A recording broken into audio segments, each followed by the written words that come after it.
Oh gosh, just one? I have to just one? I mean, honestly, I'm gonna say uh, I'm gonna do what we call in when I used to be Quiz Bowl captain, we call this blitzing, which is you give more than one answer, and as long as one of the answers you give is right, you still get the question right.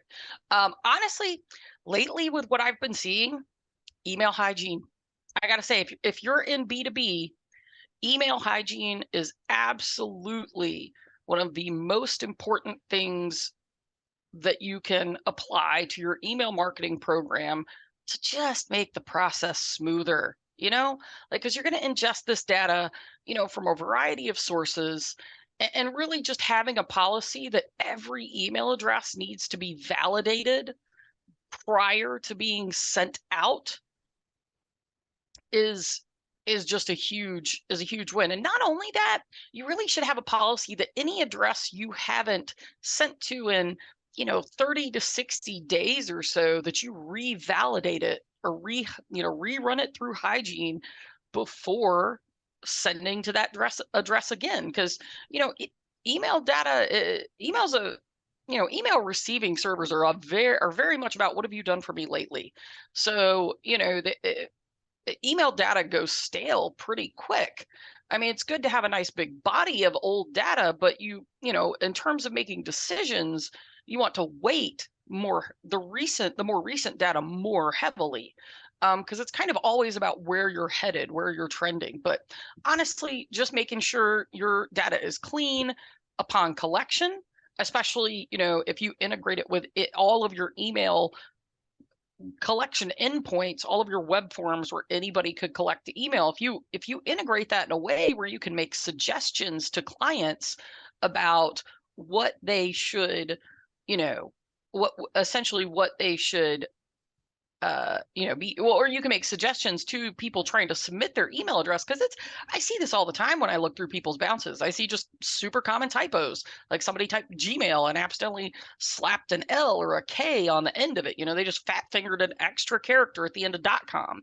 All of that kind of stuff. If you have something there and you have a script running that if somebody puts it in, and they it's a typo, and you're like, hey, did you mean gmail.com? And you make it real easy, one click for them to correct it.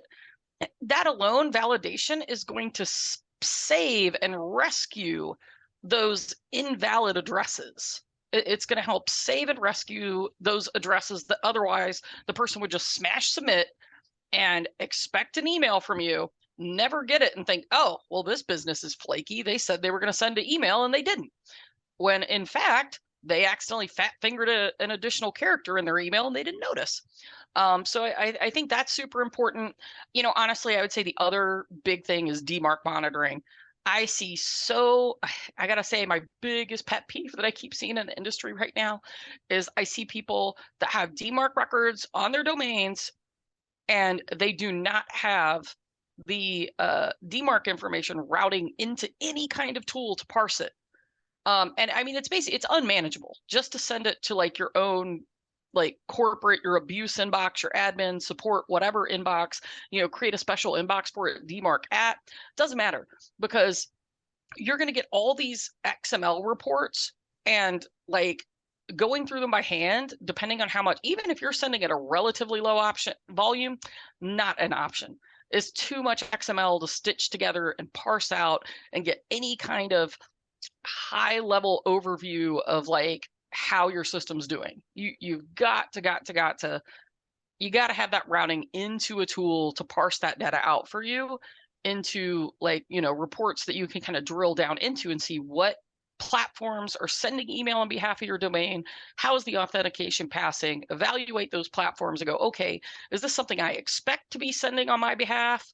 Or is this, some sketchy system, some compromised account somewhere, and I need to reach out to, the abuse contact on the owner of the IP that's sending it and let them know, hey, somebody is abusing my domain on your network, and I take exception to that. Please, pretty please, could you make it stop?